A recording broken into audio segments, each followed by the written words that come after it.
Will my car still run if I put vodka in the gas tank? I have professionals on standby at all times and a fire extinguisher. Tito's is what the car will be using as fuel. Going in safely.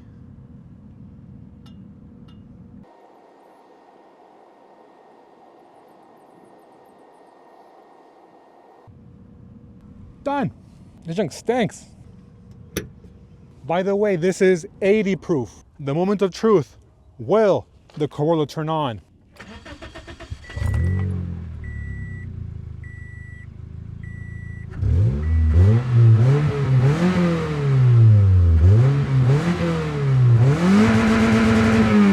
Time for a quick spin.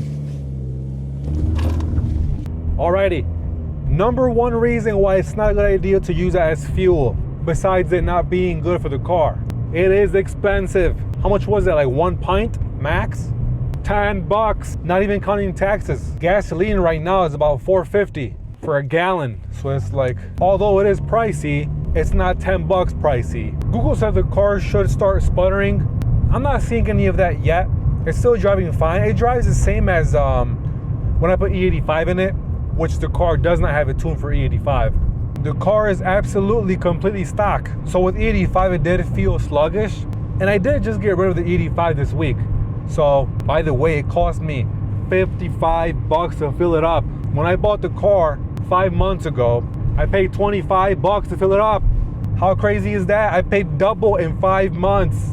But whatever, right now the car is in like a little bit over half a tank. And I'll tell you, still feels phenomenal.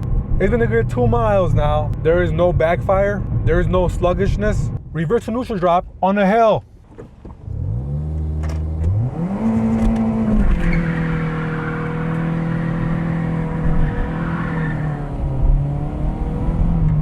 Might have been because I was on the hill, but that was a very successful neutral drop from reverse. Could it be Tito's? I'm not sure.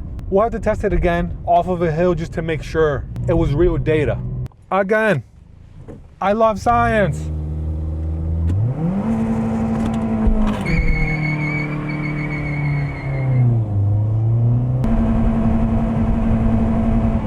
So from this test, I was able to tell that even that little pint of vodka, it didn't make a difference. The car is still neutral dropped and it still spinned a little bit, but when I do that with only gasoline, the tire spins more, like there's more power there. Even with that small pint, it makes a difference. But you know, I can't be too sure yet. I gotta do a few more experiments with it to see how the engine performs with other experiments. It is the next day. Will the car turn on properly?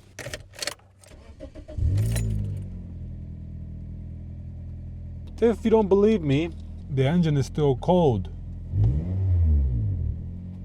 Let's go.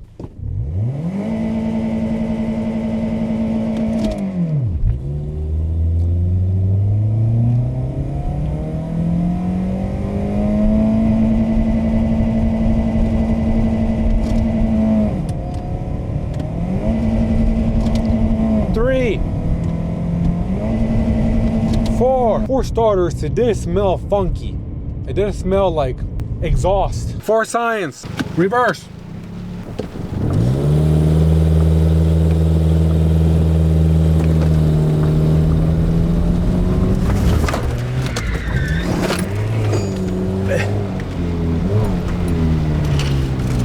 Ten-second rev bounce into neutral drop.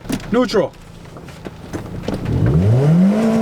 1, 2, 3, 4, 5, 6, 7, 8, 9, 10.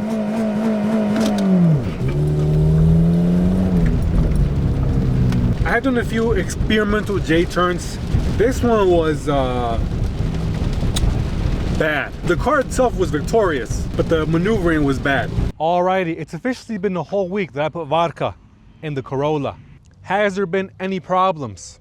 Reverse.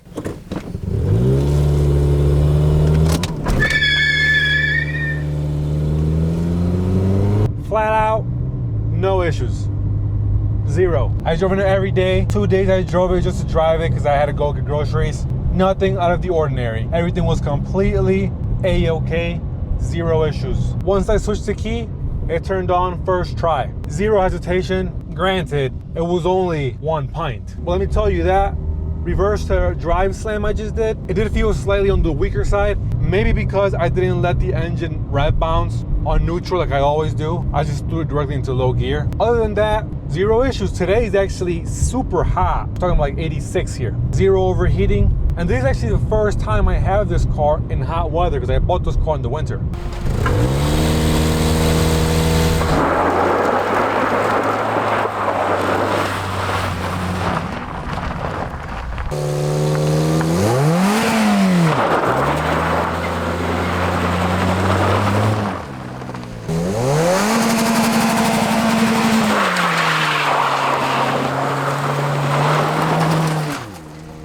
I'd say the car is doing phenomenally well. Once again, if anything, I don't really have anything bad to say about it just yet. But if for some reason, like the inspectors of experiments told me, hey, you gotta give me an answer. The only thing I could really say is, hey, you know what? The car feels slightly fatigued. Besides that, low gear,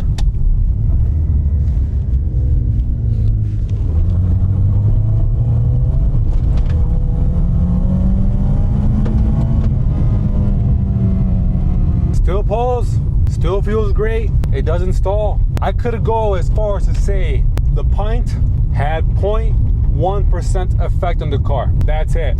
Of immediate effects of what I can see and feel right now. I'm sure deep down, like in the tank and the seals and all that stuff, the water from the vodka itself is rusting up everything and damaging the fuel lines. But it was only a pint. I don't think it's that much of a effect on the car.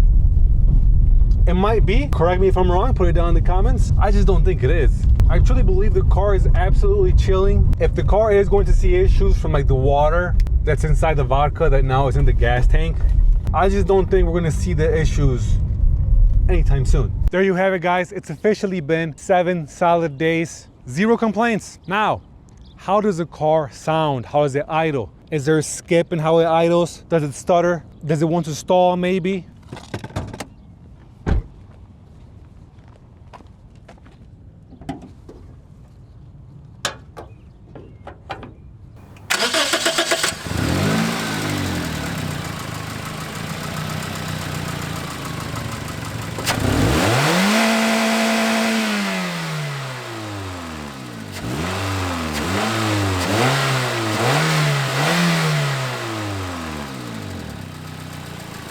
Sounds fine to me. As you guys know, that tick in the engine is normal, but even all that goofing around, still no check engine lights, almost at 198,000 miles. This car is in fact, to me, one of the most durable vehicles ever made.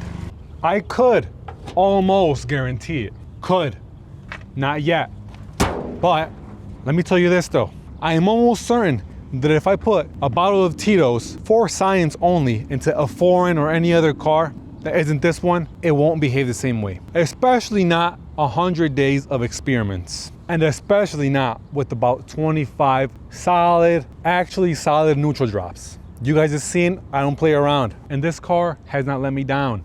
And just in case you don't believe me, I bought a reliable vehicle, a 99 Ford Ranger. I got scammed with it, but this is a realistic scenario of what could happen to someone that doesn't know what they're buying, which I didn't know what I was buying.